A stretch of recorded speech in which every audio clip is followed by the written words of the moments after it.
Quiero presentar esta noche, ya vieron el título, Discorrelación y la imagen postperceptual o tiempo de pantalla, como se anunció. La primera parte del título se refiere al título de mi nuevo libro, que saldrá al público en 2020 con la casa de publicaciones de la Universidad de Duke, como ya escucharon. Ahora, lo que voy a presentar es mi trabajo más reciente y me interesa mucho escuchar lo que ustedes digan, quieren decir acerca de esto y escuchar sus preguntas. Y quiero comenzar con una breve introducción. Voy a iniciar con una breve introducción del trabajo en general y después voy a hablar de las intervenciones filosóficas del trabajo acerca de la fenomenología de las imágenes digitales. Y este es donde la segunda parte del título llega, el tiempo de pantalla. Pero primero la vista general. Entonces, las imágenes discorrelacionadas exploran la transición en el espacio del tiempo entre el cinema y el postcinema de manera más precisa. Mira las articulaciones temporales y espaciales de las imágenes contemporáneas y nuestras acciones afectivas y perceptuales a medida que migran desde las formas convencionales del cine y ingresan a los sistemas de computadores que ahora incluyen casi todos los aspectos de la mediación audiovisual. Mientras que la generación, la composición, la distribución y el play de las imágenes incluyen códigos y redes, nuestros ratios sensoriales toman un nuevo orden, nuestra percepción se reforman de acuerdo con las nuevas velocidades y escalas del procesamiento de imágenes en este régimen. Los sujetos y los sujetos de la percepción se transforman de manera radical. Las relaciones más antiguas, tales como las que existen entre un sujeto humano y un objeto fotográfico, se disuelven y emergen nuevas relaciones en los intervalos microtemporales de los procesos algorítmicos. Con los nuevos objetos de las imágenes de computador emergen nuevos afectos y nuevas subjetividades y nuevos potenciales para la acción. Al centro de esta transformación está la dinámica transformativa del feedback y otros procesos digitales, procesos que introducen y modulan nuevas contingencias en el centro de la mediación postcinemática. Tales procesos incluyen también glitches que sacan de los rieles la percepción y nos muestran de manera perceptual los errores del procesamiento del computador.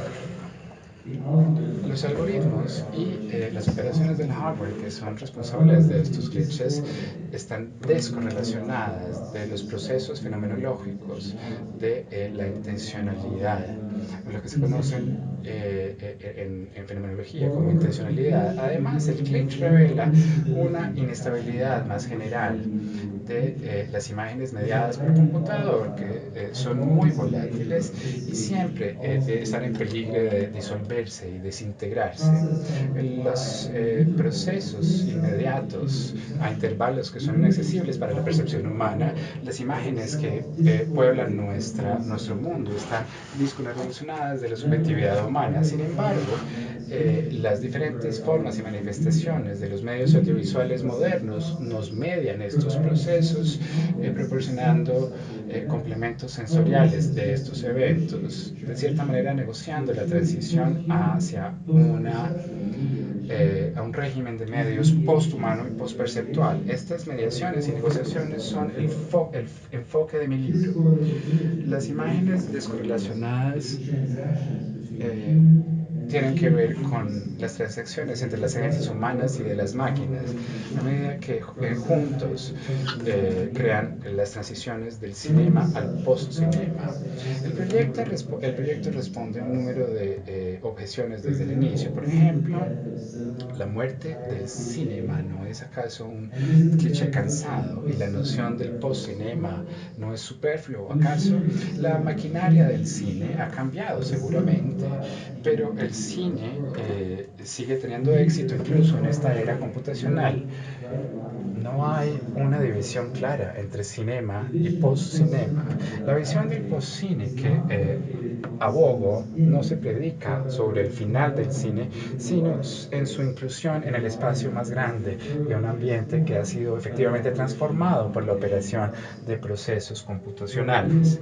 Existe una continuidad real entre la experiencia de ir al cine en la era del celuloide y la experiencia de ver películas a través de aparatos digitales. Todavía consumimos imágenes que se mueven y estas imágenes todavía median historias y otros contenidos perceptuales.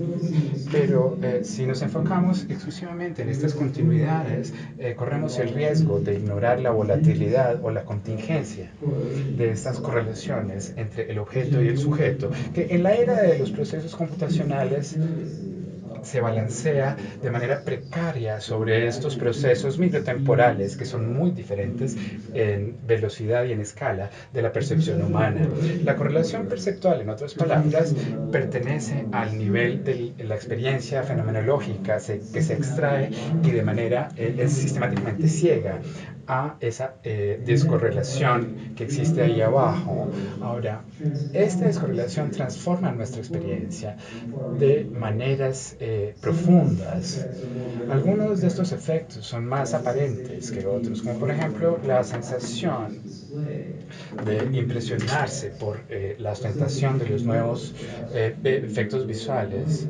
A veces nos ponen incómodos estos cambios formales que se introducen en los cambios de color y la edición no lineal. Otras experiencias son menos obvias, por ejemplo la sutil confusión entre la narrativa y lo extradiagético o lo no narrativo, espacios que se introducen en efectos simulados, como el brillo de una cámara, que simula el brillo de una cámara análoga y nos hace percibir esta realidad simulada más allá y que ostenta esta imagen eh, eh, simulando la realidad hasta lo más profundo del juego que existe entre la luz y un lente que no existe. Los fenómenos de este tipo se rehusan a la baja resolución y oscilan entre la visibilidad y mostrarse y entre los polos objetivos y subjetivos de la experiencia. La cámara virtual define estos análisis tradicionales. Este efecto del brillo del lente apunta a la descorrelación de los objetos perceptivos y por lo tanto la necesidad de localizar el impacto de la experiencia de las imágenes contemporáneas en la encarnación. Estos glitches y los brillos de las cámaras son emblemas concisos de la descorrelación y los medios que las utilizan son parábolas de la transformación de la experiencia que siguen como resultado de nuestro encuentro con los procesos de computación que están detrás. Y todo junto afecta a la afectividad humana. Y por encima de todo, en estos encuentros existe una reorganización radical del tiempo y nuestra relación con ese tiempo. Ahora, uno de los propósitos de mi libro es pensar de manera cuidadosa y seria sobre la pregunta de lo que popularmente se llama el tiempo de pantalla. En los Estados Unidos, en todo caso, el tiempo de pantalla se refiere a el tiempo que los padres preocupan cuando los niños pasan demasiado tiempo mirando pantallas y es algo que los padres quieren regular. Pero yo creo que es necesario tomarlo de manera muy seria como una pregunta filosófica. ¿Qué quiere decir este tiempo de pantalla? Ahora, ¿qué tan concretamente el tiempo se modula en el post-cine? Para pensar acerca de estos temas y de los otros temas que se involucran en esta cuestión, hay que ver las conexiones y los intercambios temporales entre los sustratos temporales y las formas estéticas de las imágenes descorrelacionadas.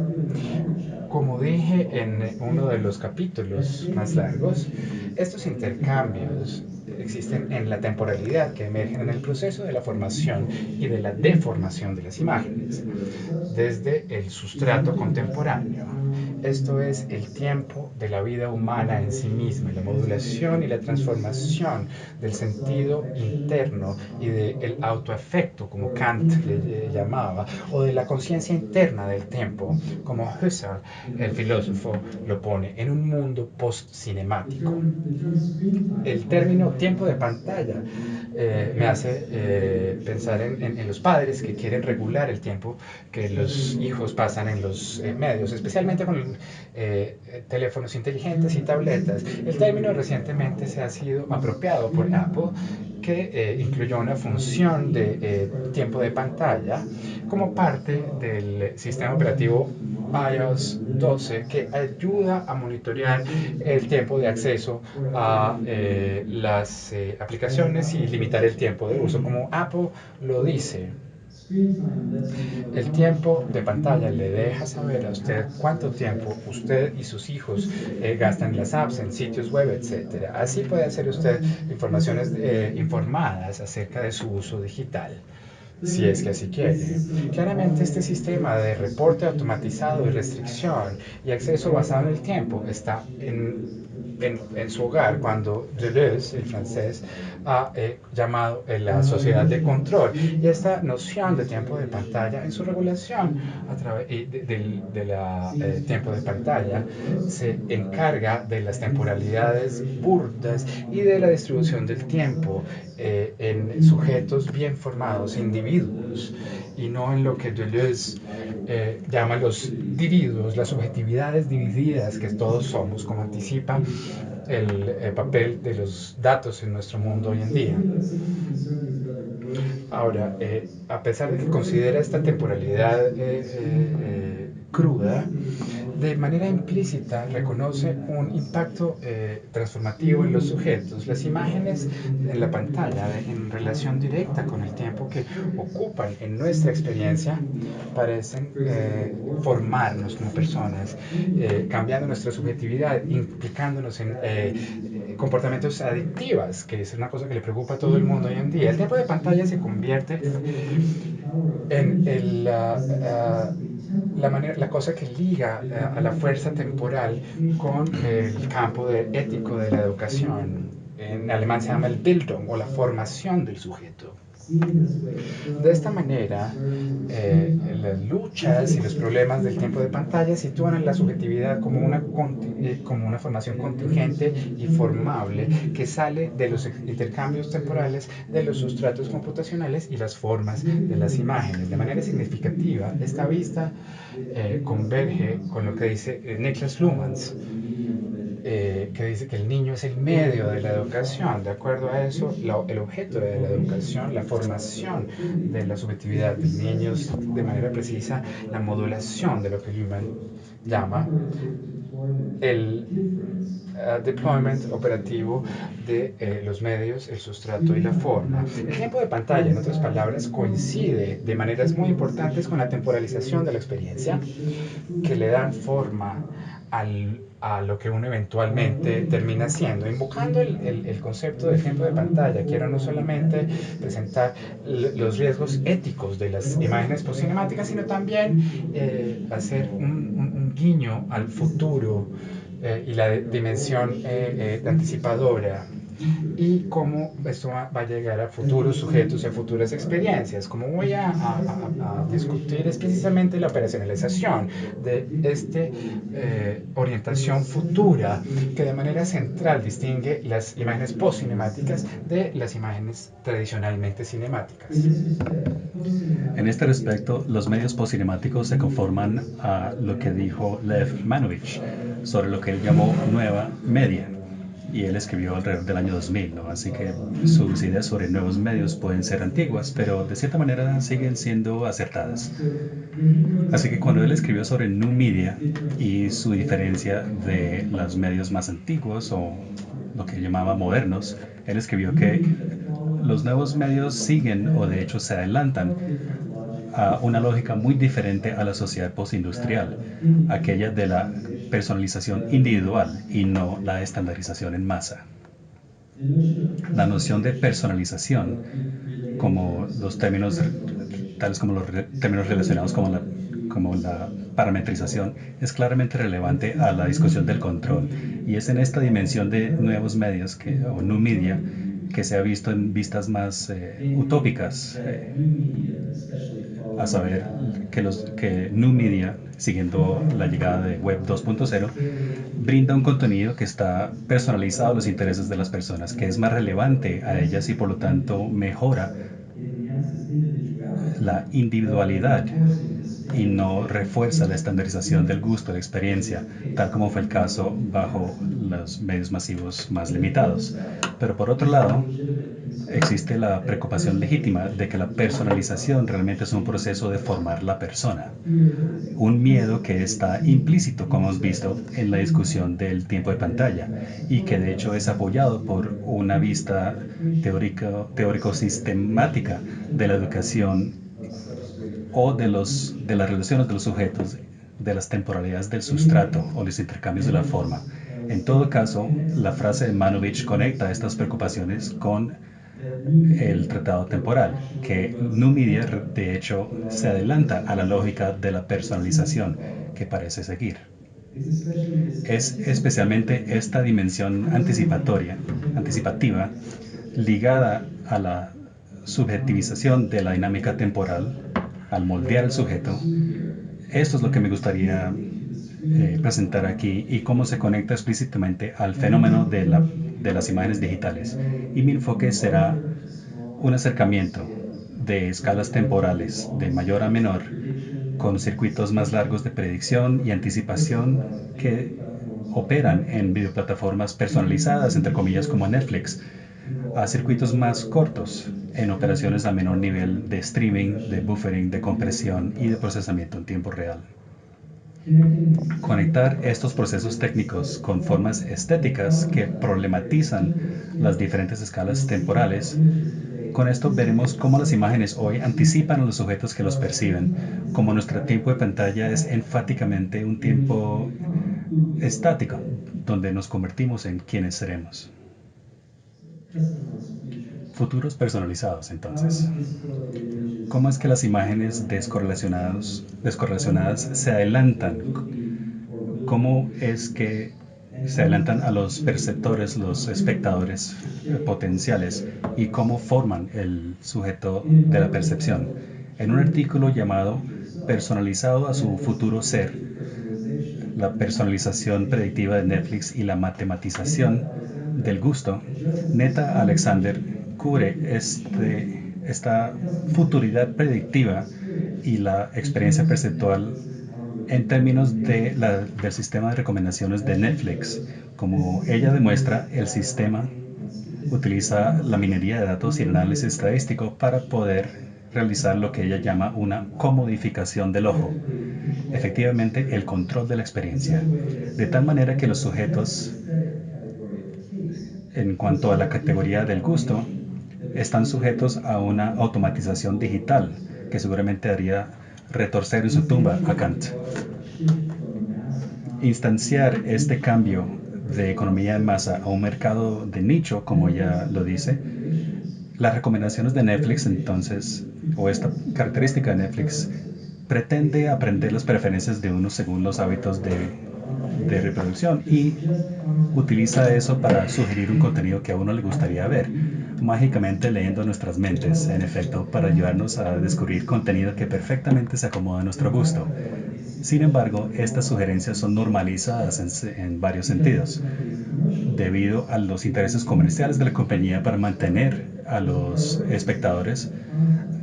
Hay una priorización del contenido que se asegura que será exitosa, es decir, prioriza los éxitos del mainstream a costas del contenido más marginal. Y de manera más importante, el sujeto a quien se dirigen las recomendaciones de Netflix no es un usted ni un yo, sino que utiliza lo que Alexander llama una personalización colectiva. Un proceso por medio del cual mi comportamiento se agrega junto con los de otros para predecir lo que a mí me gustaría. Realmente no a mí, sino algo que yo debería hacer. Así que no es lectura de mente, sino que el sistema de recomendaciones de Netflix sí tiene mucho que ver con la estandarización del gusto y en la formación de una colectividad anónima, casi industrializada, que Sartre dijo que sería una serialidad. A tal punto que me he identificado con las recomendaciones y por lo tanto, hasta donde mi gusto coincide con la colectiva anónima de los espectadores individualizados, que también están atrapados en estos ciclos de feedback de Netflix, hasta ese punto habré sido anticipado y formado por el sistema de recomendaciones. Sin ser neutro en cuanto a la identidad de los sujetos, esta máquina del gusto algorítmica, de hecho, es complícita en la generación del futuro sujeto. Es claro de lo anterior que el circuito temporal que se involucra en esta futuridad que genera gustos se sitúa en una ventana bastante larga de tiempo, ya que tiene que ver con el análisis del comportamiento pasado y futuro, abarcando años de datos en cuanto a mis gustos para poder predecir o formar lo que me gustaría en el futuro. Podemos comenzar a ver entonces que esta temporalidad podría escalarse para caber en ventanas más pequeñas de tiempo. Y es útil en este sentido recordar que Netflix comenzó como un servicio de alquiler de DVDs, años antes que se convirtiera en la plataforma de streaming que conocemos hoy. Fue en este contexto inherentemente más lento de entrega por correo que la compañía pudo desarrollar su algoritmo llamado Cinematch. Son algoritmos para la recomendación de películas. Es un algoritmo que utiliza las clasificaciones o los ratings de los usuarios en un sistema elaborado con microetiquetas, microtags y altgéneros. Ya les explico qué es eso. Los microtags consisten de metadatos manualmente ingresados describiendo cada programa de televisión, cada programa, según una plétora de puntos de datos, nombres de los actores, ubicaciones, temas e incluso metadatos sobre sentimientos, la forma narrativa y cualidades como romance o nivel de terror. Lo que Netflix llama altgéneros, géneros alternativos, son categorías computadas estadísticamente. En algún punto, 76.897 de ellos existen, desde películas rebuscadas de terror de los años 80 hasta películas escalofriantes chistosas o películas de terror para niños y todo lo que se pueden imaginar. Estas categorías son las que permiten una correlación más fina con los usuarios y las películas, que incluye géneros también más tradicionales como películas de vaqueros, comedias o ciencia ficción. Y como vemos, estas predicciones están basadas en la individuación de décadas de objetos mediáticos por medio de las microetiquetas y una reconciliación de ellos en Big Data. Pero siempre y cuando la unidad de intercambio fuera una película integral enviada por DVD, mandado y recibido por correo, en este sentido, este loop de retroalimentación era algo crudo. Ya en el 2007 se refinó más al acortar esa ventana temporal para tener una respuesta casi en tiempo real en cuanto a cómo y qué contenido queremos ver. como Netflix lo dijo en una publicación en su blog en el 2012. Escribieron: el streaming no solamente ha cambiado la forma en que nuestros miembros interactúan con el servicio, sino también con el tipo de datos disponibles en nuestros algoritmos. Para DVDs, nuestra meta es ayudarle a las personas a llenar su cola de películas para que los reciban por correo en los siguientes días y semanas. La selección es apartada del momento de la reproducción o visualización, porque los DVDs se demoran un día en promedio en llegar. Para streaming se busca algo para ver ya. Pueden mirar pedazos de videos antes de decidirse por uno y pueden ver las estadísticas de reproducción para ver cuáles videos han sido vistos total o parcialmente. Cerrando esta ventana entre la selección y la visualización en cuanto a la distancia en el tiempo a una inmediatez, junto con la vigilancia del comportamiento de los usuarios, todo esto da los cimientos para poder acercarse al presente perceptual y también desplazar la dimensión futura de la predicción a la generación. Con estos datos más finos, Netflix ha pasado de simplemente recomendar películas y programas a producir ahora su propio contenido. Famosamente, la serie de Netflix House of Cards fue generada con base en los datos que recogió del monitoreo del comportamiento y las preferencias inferidas de millones de suscriptores.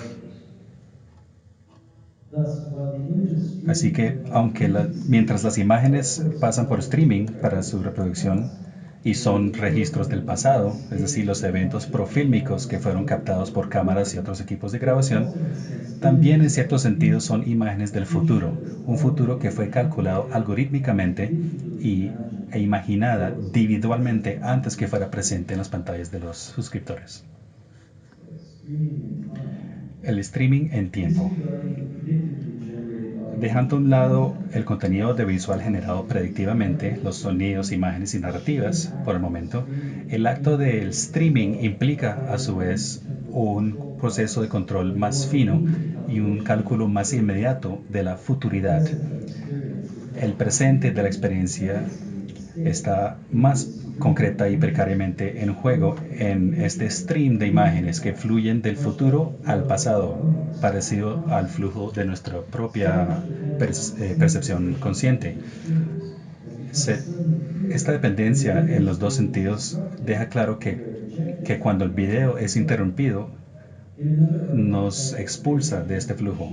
En otro artículo llamado Rage Against the Machine, el buffering, el ruido y la ansiedad perpetua en la edad de la visualización conectada, Alexander investiga la forma en que esta disrupción en forma de buffering evoca ansiedades, expectativas y nuevos modos y formas encarnadas de la visualización que son centrales para nuestra experiencia de las imágenes en movimiento, pero muchas veces se dejan a un lado en los estudios críticos y se marginalizan en los discursos industriales y de marketing en los espectadores como tal.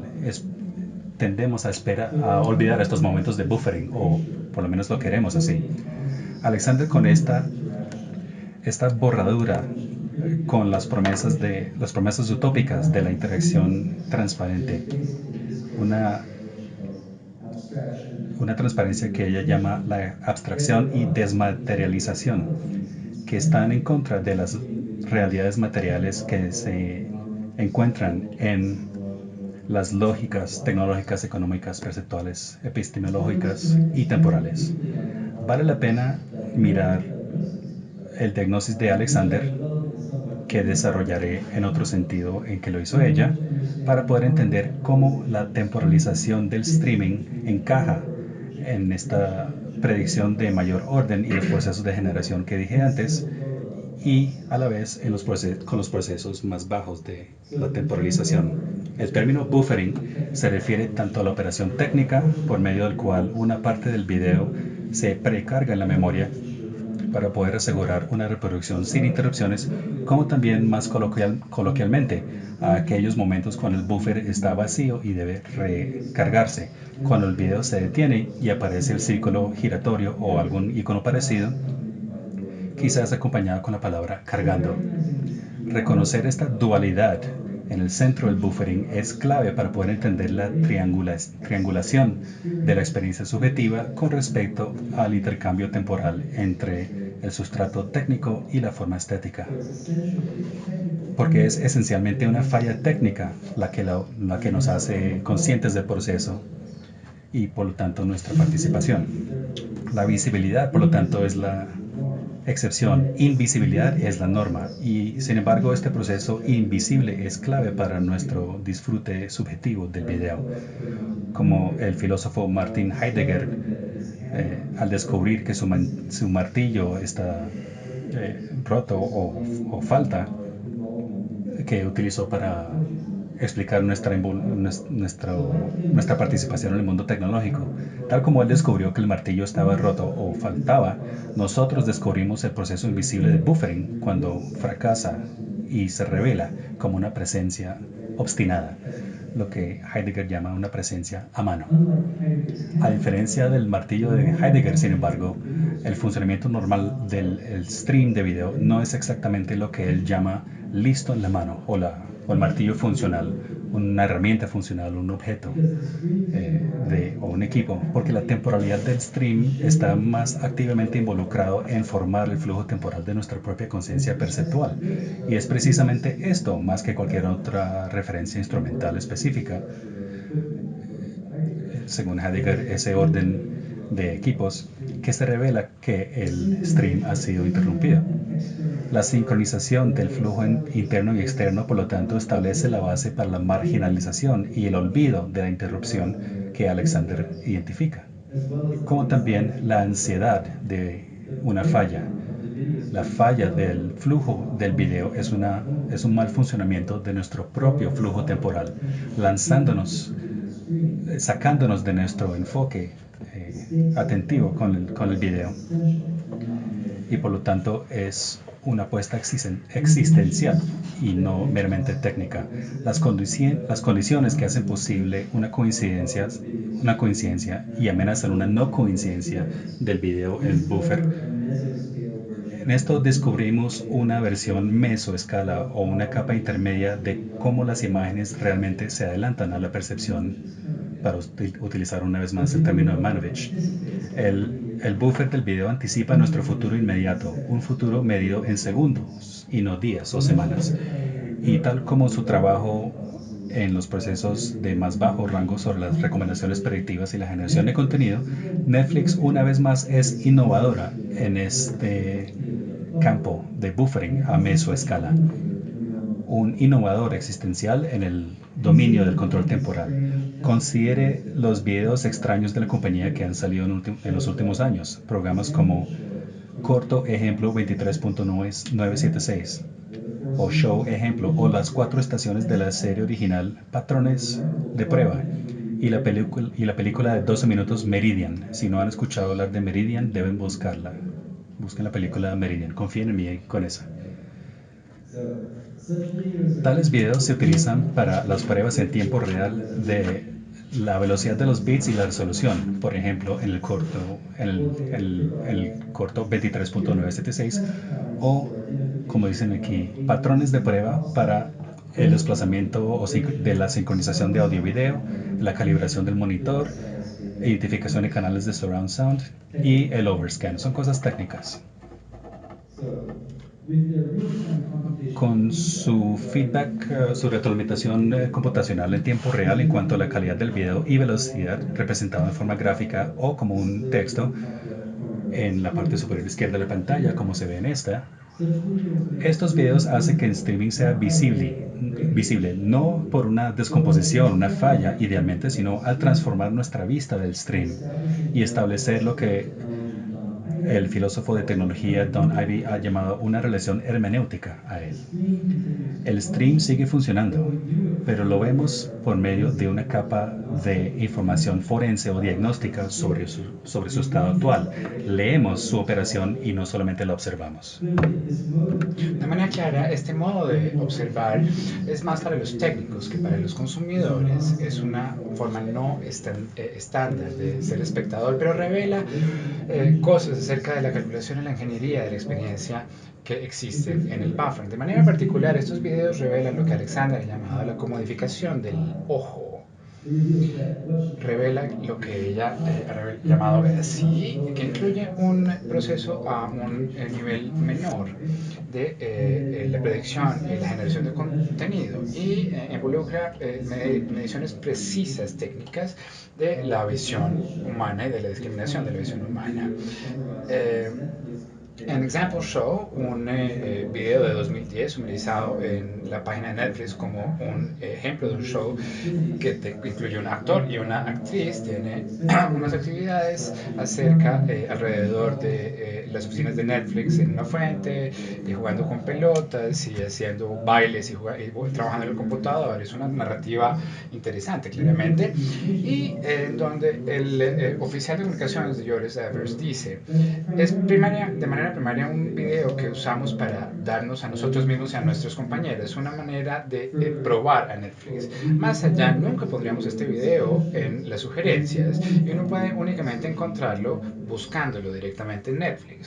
De hecho, ninguno de estos videos van a ser recomendados por Netflix, por los algoritmos de Netflix, porque son de manera inherente en contra del tipo de experiencia que la compañía quiere crear, una en la que el flujo temporal del video y la conciencia se mezclan de manera simbiótica en vez de desenredarse, haciendo que el streaming sea en casi objeto de la observación hermenéutica. Ese tipo de ser espectador se reserva para los especialistas y que son asistentes de las máquinas computacionales, que no tienen ninguna opción más allá que ver el streaming como el tiempo fluyendo en la información. En última instancia, esos procesos no son para nuestros ojos, sino que se involucran en la preparación de los videos para una observación humana más general.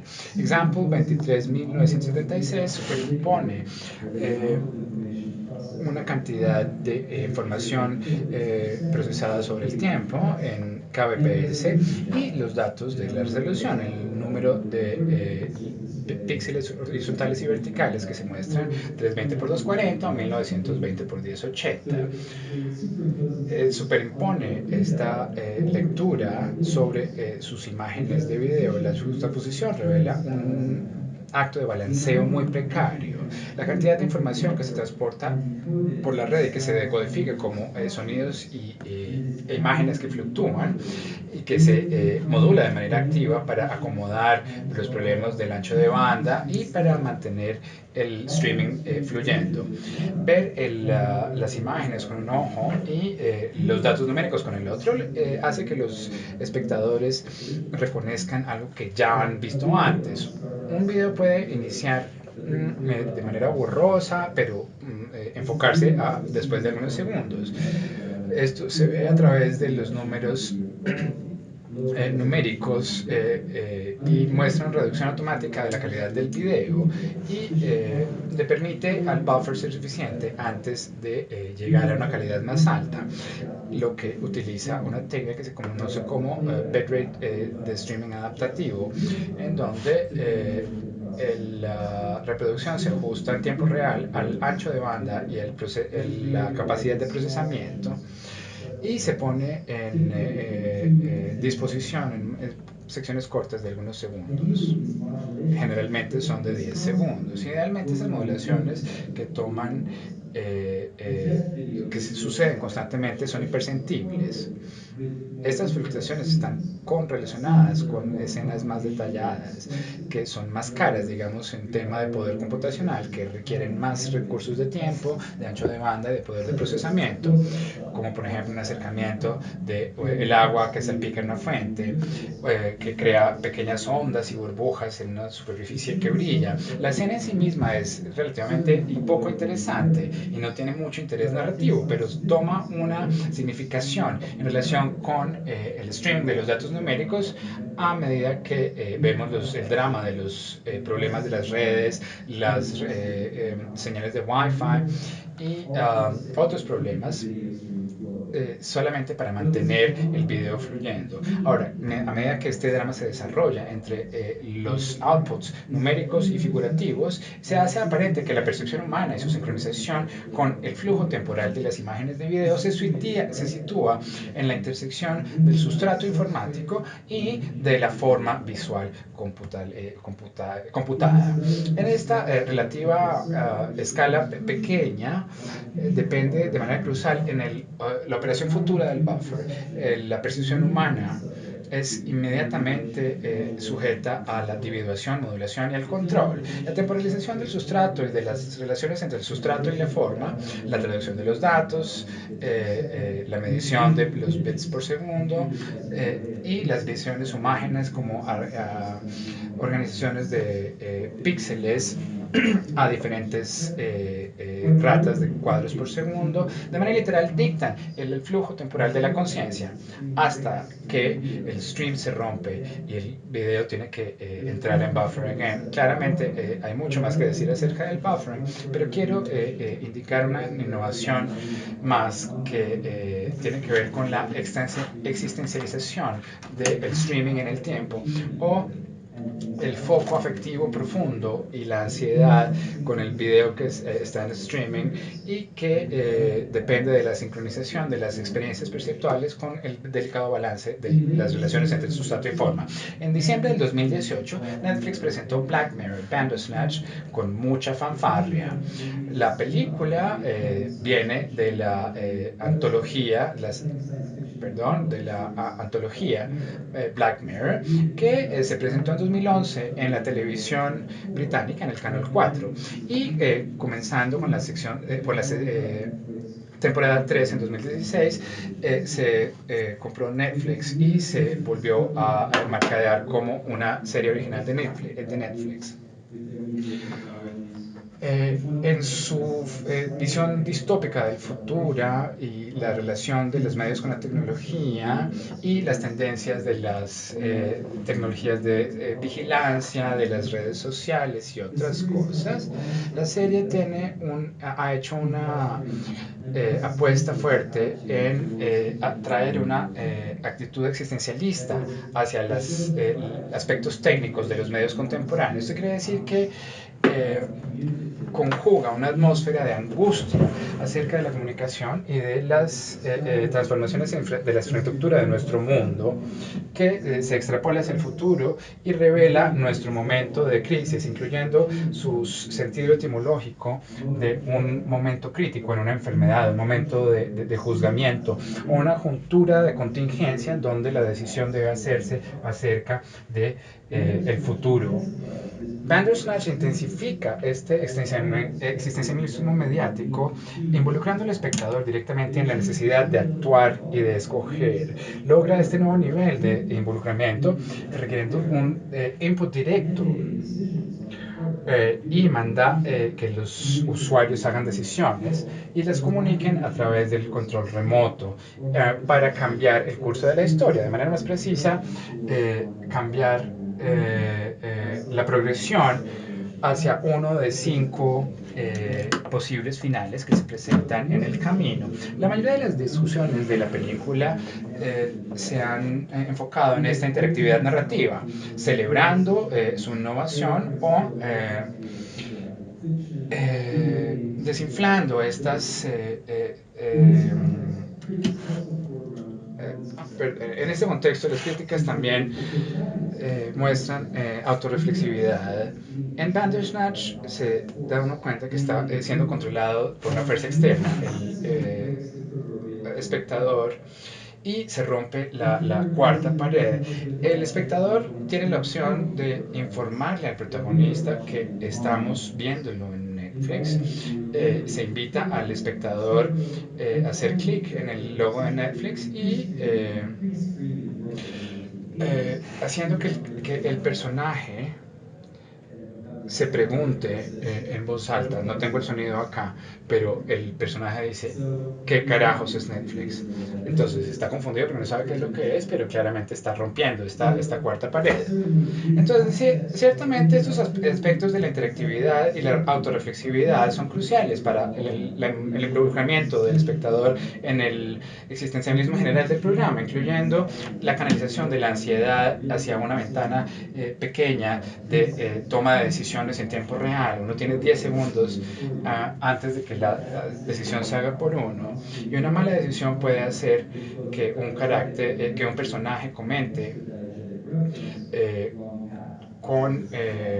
de manera diegética o extradiegética, este es el camino eh, equivocado.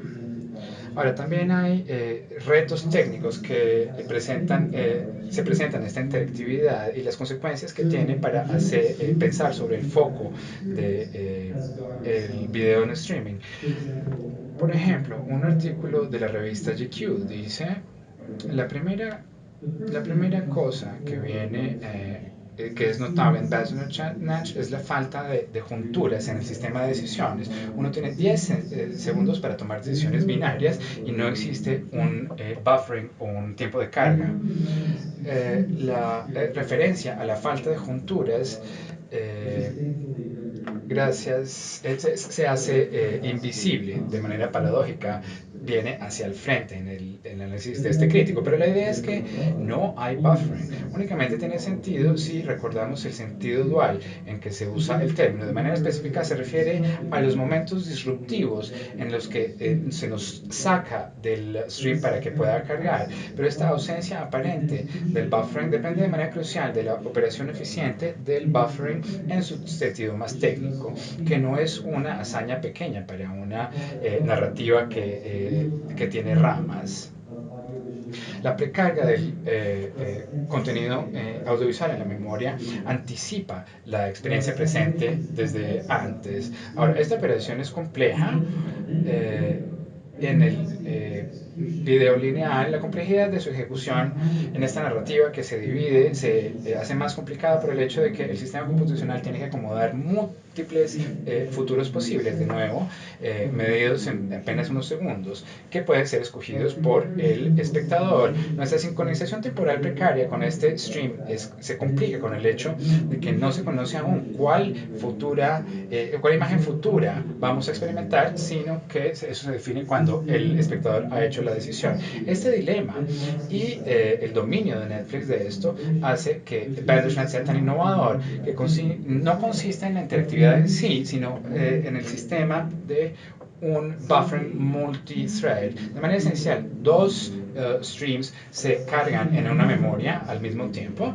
Entonces se crea una nueva temporización experimental y se calcula la anticipación de la experiencia subjetiva. Esta innovación, que se ha celebrado únicamente de manera breve, tiene consecuencias serias, no solamente para el streaming en general, sino que va a ganar a través de estas tecnologías, sino que también va a formar nuestro futuro y nuestro comportamiento en la generación del contenido. La interactividad en tiempo real le da a Netflix la oportunidad de ganar datos acerca de las preferencias de los usuarios de una manera mucho más fina y de un análisis mucho más fina que por la historia de viewing. Los escogencias de los usuarios dan un feedback diminuto y fino de lo que la gente quiere ver y se puede generar entonces nuevo contenido en el futuro. Eh, Dentro de esta futuridad que discutí antes. Al mismo tiempo, sin embargo, la confianza en la interactividad y en este sistema de dos canales de buffering nos pone en una ventana temporal de tiempo de pantalla en la que las imágenes están por delante de nosotros y modulan la experiencia temporal. De hecho, hay algunos circuitos más justos para considerar, incluyendo la predictividad temporal de la compresión y de los algoritmos, pero creo que ya he tomado mucho de su tiempo y vamos a ver que esto habrían podido usarlo viendo pantallas. Gracias.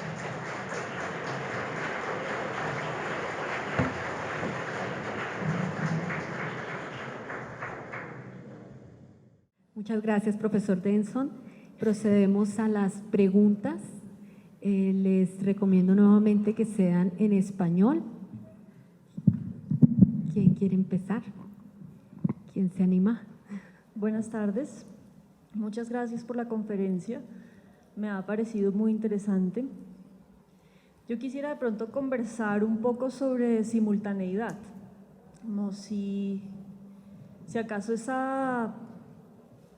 ese desajuste entre dos formas de organizar el tiempo de la reproducción, digamos, o de la producción y reproducción técnica de la imagen y el tiempo de la experiencia perceptual del sujeto, al estar desajustados y ser de naturaleza distinta, ¿verdad? La posibilidad de que se encuentren quizás me hace pensar que el modelo de ese encuentro de dos series distintas no es la simultaneidad, sino otro tipo de cruce. No sé si de pronto tú has pensado algo respecto de ese asunto. Y segundo, simplemente me llamó mucho la atención la expresión tiempo real, ¿no? Real time. Me hace preguntar mucho, bueno, finalmente, después de todo esto, pues no hay un tiempo real, lo que tenemos es múltiples tiempos que se encuentran, se cruzan, se comunican, a veces no se comunican, y en parte me parece muy interesante tu propuesta que es más importante lo que no alcanzamos a percibir de esas temporalidades que lo que sí alcanzamos a percibir, que sin embargo están operando en nuestra forma de experimentar el tiempo, aun cuando no las percibimos, ¿no? Me ha parecido muy interesante, muchísimas gracias. Muchas gracias. Muchas gracias por esta pregunta, creo que es muy importante y creo que es muy central a lo que quiero hacer con este libro.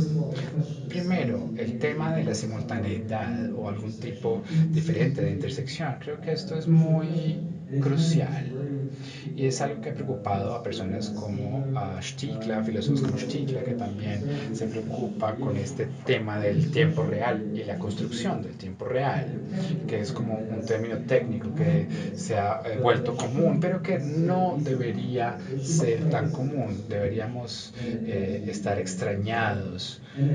Y yo creo que eso es lo que usted quiere decir y también es lo que yo trato de hacer, es desfamiliarizarnos de este concepto de lo que tomamos por dado, el tiempo real y el procesamiento en tiempo real, porque el tiempo real ciertamente es real, yo creo, en el sentido de que no es falso, está sucediendo, es tan real como cualquier otra cosa, pero aún así no es neutral en ningún sentido con respecto a nuestros propios procesos temporales, yo creo, y esto de nuevo es la cuestión de la simultaneidad o la sincronización del flujo temporal.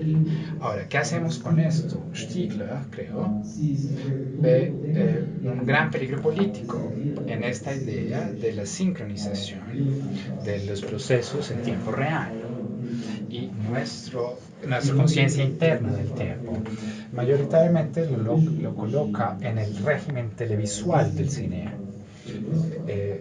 Principalmente piensa acerca de las noticias en tiempo real. Esto es especialmente importante en la era global de CNN, etcétera, etcétera. Por ejemplo, un evento importante sería como el 9/11, las Torres Gemelas, cuando el mundo entero sintonizó sus televisores para ver los ataques y vieron cómo caían los edificios en tiempo real. Claro, ha habido otros eventos así, como el alunizaje en los 60s, que fue a una escala menor, porque no había tanta gente con televisores y no había tanta gente y no se sincronizó de manera tan inmediata para la población de todo el mundo. Pero una vez que llegamos a ese punto en el que las imágenes en sí mismas pueden producirse y reproducirse y distribuirse a todo el mundo de manera simultánea, entonces estamos en una situación muy peligrosa. Yo creo que eso es lo que Stigler presenta de manera justa. Sí tengo algunas opiniones acerca de la manera como los medios digitales tal vez perturban esto. Para Stigler se trata acerca del aspecto memorial, el pasado de los medios, que es operativo en la sincronización de nuestras conciencias en tiempo real. Y esto es porque su enfoque es lo que Distro llamó la retención. La retención primaria o la conciencia inmediata de que las cosas ocurren ya se sincronizan con estos medios en tiempo real que luego dan pie a una memoria colectiva de lo que ocurrió. Y es sobre esa base que la acción política se da, o cualquier acción se da. Así que el futuro surge de ahí, de ese pasado. Cuando yo hablo de la dimensión futura de las tecnologías digitales, yo creo que sí hay como una contingencia que se interrumpe, que potencialmente podría interrumpir de lo que él habla, si no se supera y no se operacionaliza por grandes corporaciones como Apple y Netflix y Facebook, etcétera, etcétera. Así que el peligro sigue estando ahí, pero yo sí creo que al expandir lo que Stigler llamó el momento televisual del cine, a este, a, a este momento computacional, no digital, sino computacional, que está orientado hacia el futuro, luego quizás sí haya algo de esperanza entonces, de que quizás nuestra conciencia no puede ser tan fácilmente colonizada, que la sincronización de lo tiempo real con el momento o la experiencia nunca será tan completa debido a esa dimensión futura de los medios digitales que yo considero por lo menos es resistente al tipo de control que tendría que estar o tendría que utilizarse para ser operacionalizada. No sé si esto tenga sentido. Hay muchos detalles detrás de esto, pero a fin de cuentas sí todo yace sobre el procesamiento en tiempo real y el hecho que ese procesamiento en tiempo real, cuando llegamos a los niveles más inferiores, no se podrían ni siquiera detectar. Es decir, los expertos en informática no pueden decir qué está pasando en este momento en su CPU ni en el caché de su CPU. Solamente pueden inferir retrospectivamente lo que ocurrió o pueden predecir según lo que debería pasar, pero eso no es lo que realmente pasa. Así que quizás esa contingencia no parece ser una esperanza muy potente, pero quizás sí lo sea. Y eso es. Sí, respondí la segunda parte de la pregunta. Yo traté de unir las dos ideas, pero no sé. Pero gracias por la pregunta.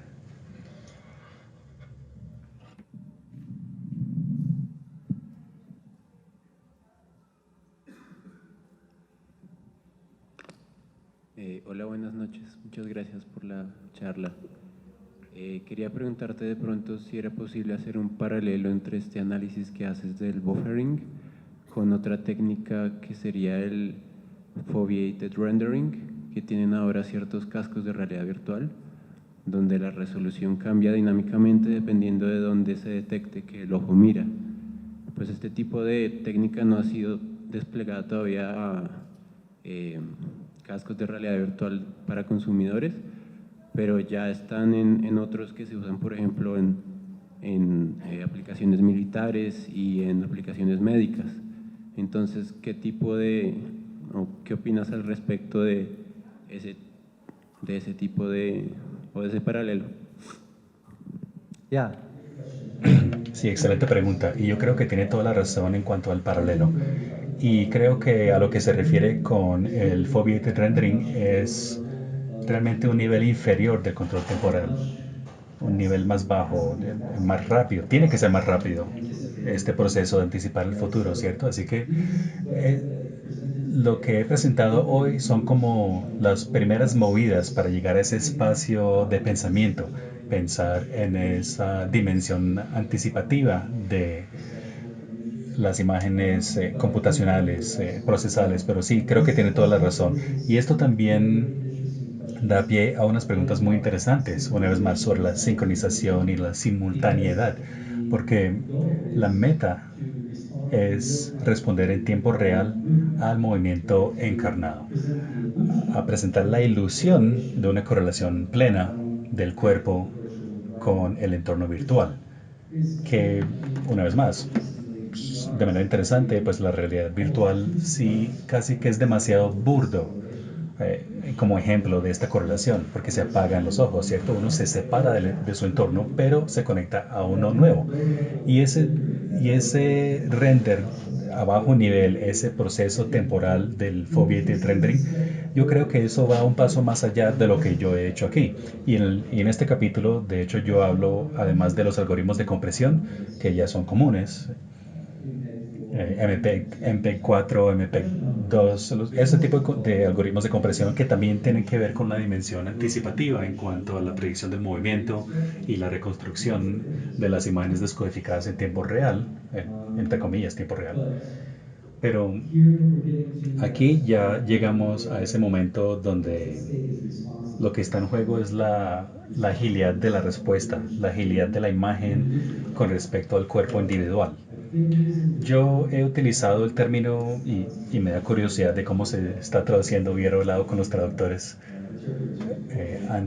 antes, pero yo he utilizado un término que tomé de Gilles Deleuze,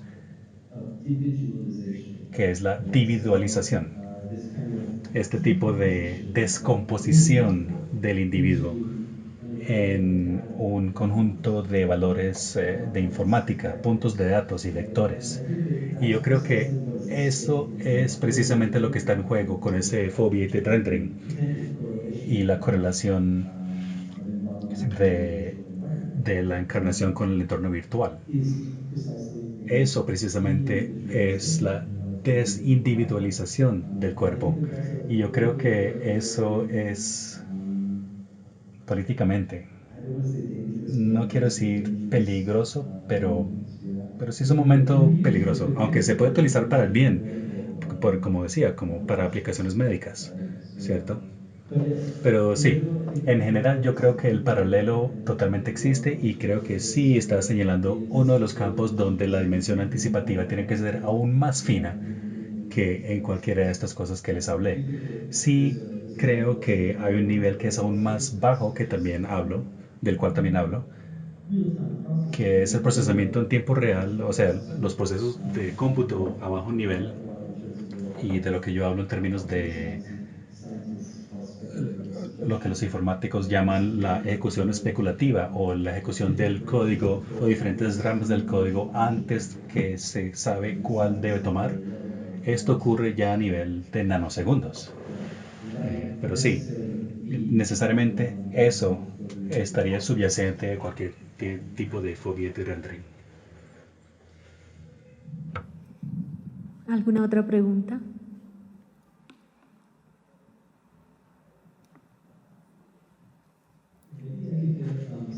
Quizás si alguien me da una señal, si hablo demasiado rápido, muy lento.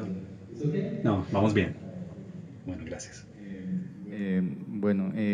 Yo quería preguntar sobre las propagandas y la publicidad en los distintos medios y que si eso, o sea, esta división política tiene algo que ver con estas predicciones que estos medios hacen.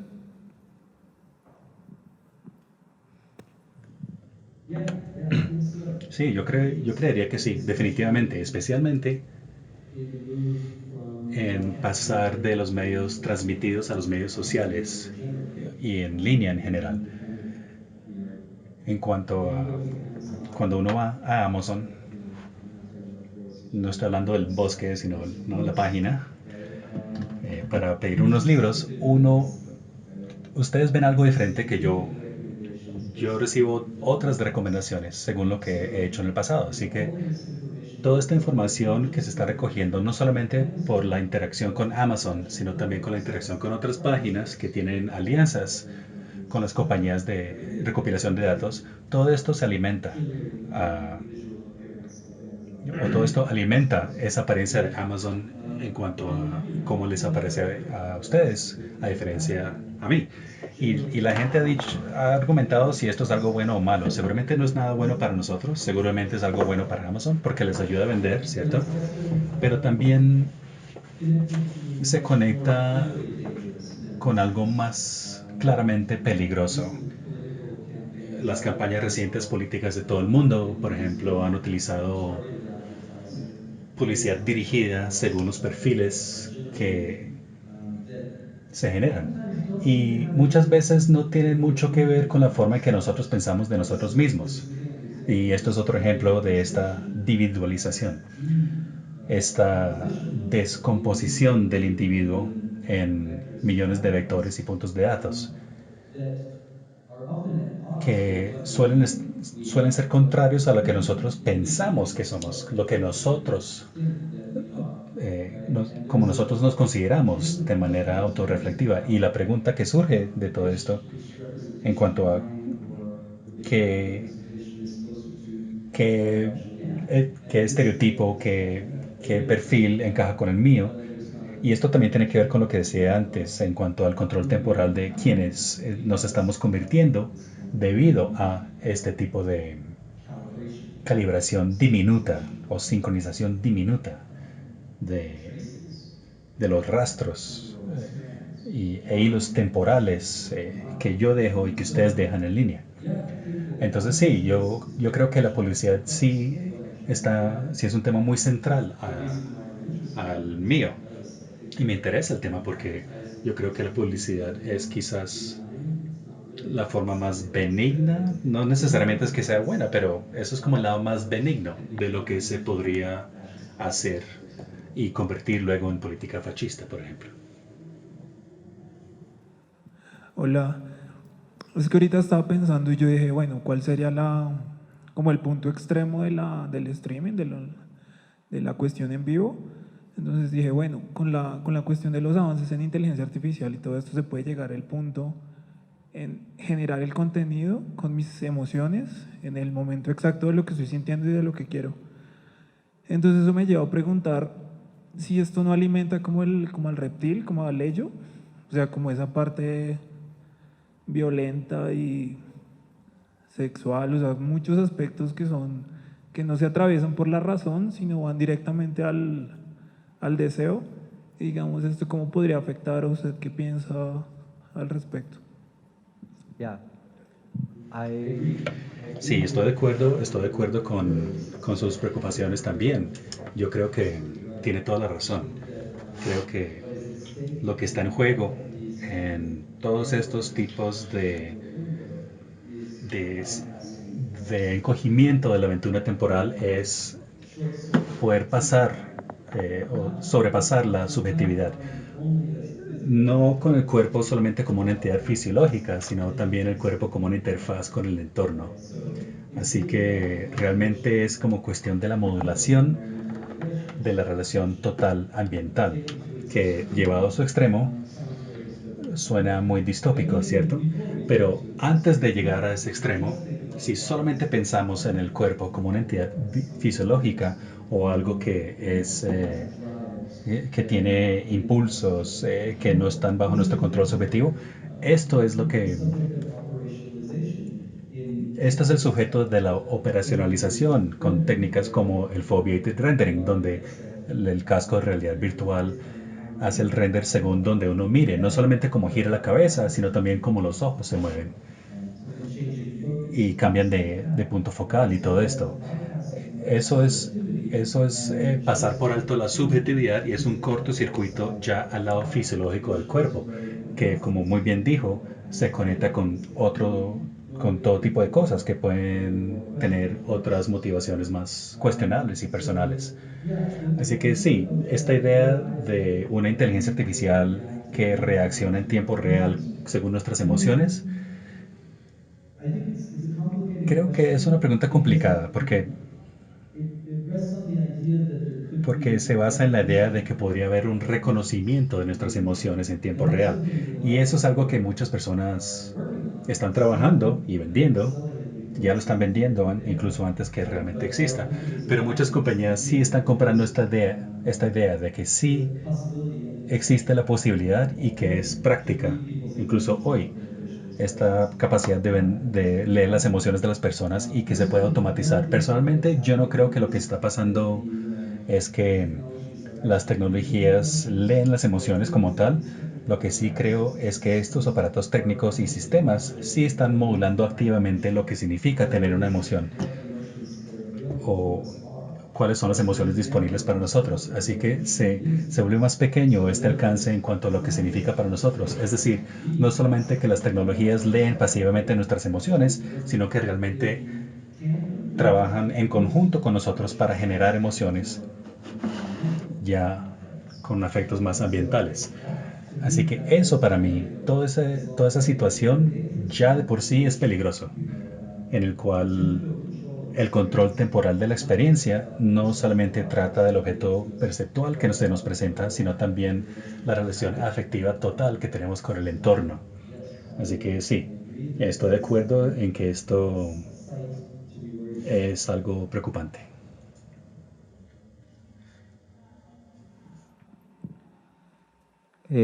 Bueno, tal vez esto está un poco en toque con la pregunta anterior. Me quiero referir a lo que son los cambios sociales, ¿no? Siempre a lo largo de nuestra historia han surgido una corriente creativa, artística de pensamiento, y en respuesta usualmente lo que sucede es que surge una contracorriente o una evolución o un repensamiento de lo mismo. ¿Qué pasaría con el futuro de la creatividad con esta tecnología? Complacientes sería tal vez una manera de llamarla, pues al tener siempre un algoritmo que va a posiblemente encapsular en una burbuja al ser, eso no, tal vez no afectaría de pronto el consumo de contenido nuevo, de reinvención de contenido, o por otro lado tal vez ¿tú crees que lo popularizaría de pronto lo raro, lo que va contracorriente? Porque entonces el público se cansa cada vez más de observar lo mismo. ¿Sí? Es tal vez esa mi pregunta. Sí, y es una pregunta muy buena y es una muy buena forma de pensarlo también, que no es solamente estas tecnologías las que nos obligan en una burbuja. Eso es un lado, eso es una tendencia, sí. Y luego está la posibilidad de resistirla, ¿cierto? La pregunta de la creatividad, la cuestión de creatividad, fundamentalmente tendrá que repensarse dada la inteligencia artificial. Yo creería que la parte de inteligencia de la inteligencia artificial se ha sobrevalorado. Yo no creo que es inteligencia o trate de inteligencia. Creo que lo que está en juego es algo más como un metabolismo artificial, como una temporalidad presubjetiva que es muy parecida a la temporalidad del procesamiento de organismos en cuanto a lo que ingresan a su cuerpo y luego su relación con el exterior.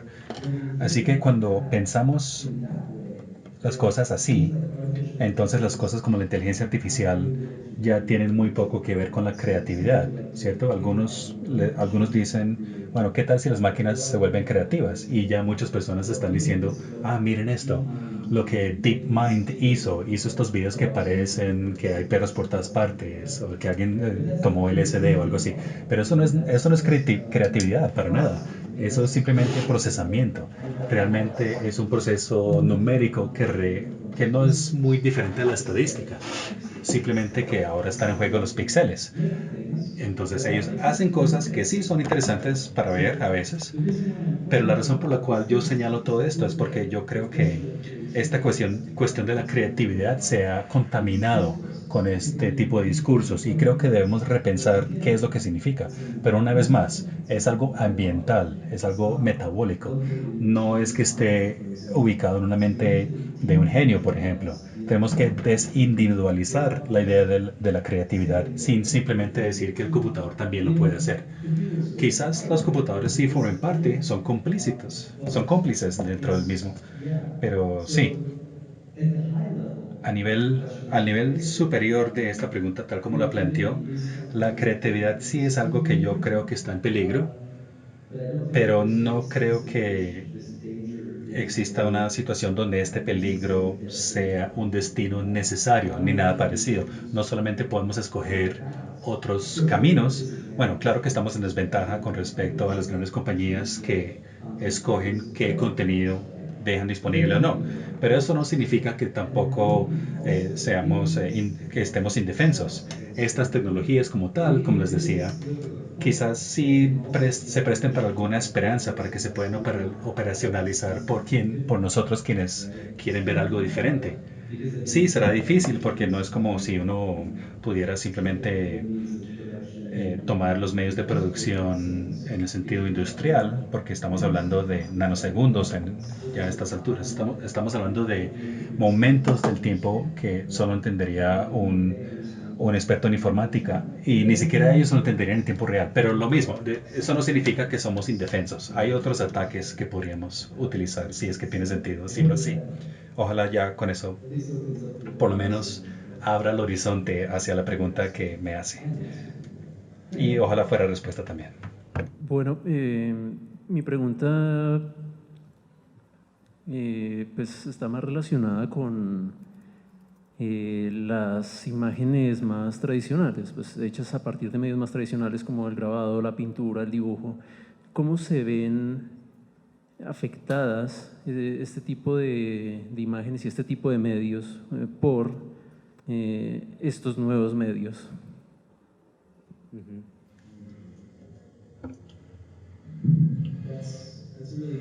Es una pregunta muy buena.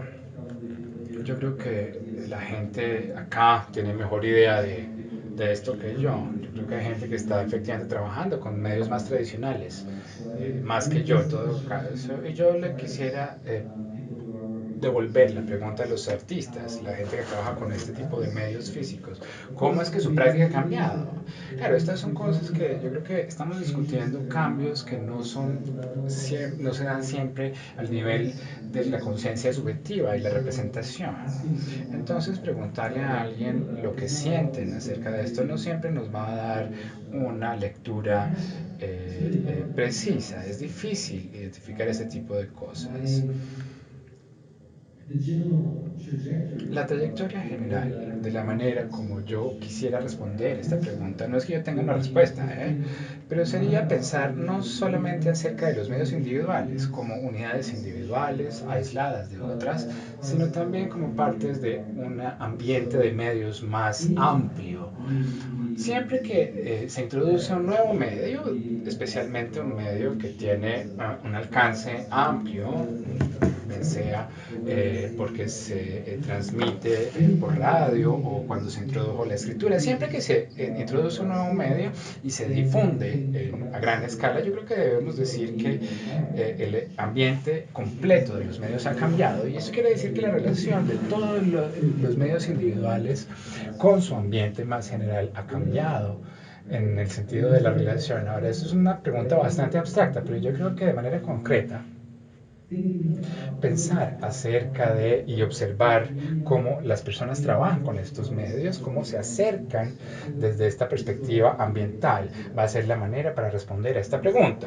Como dije, yo no tengo la respuesta.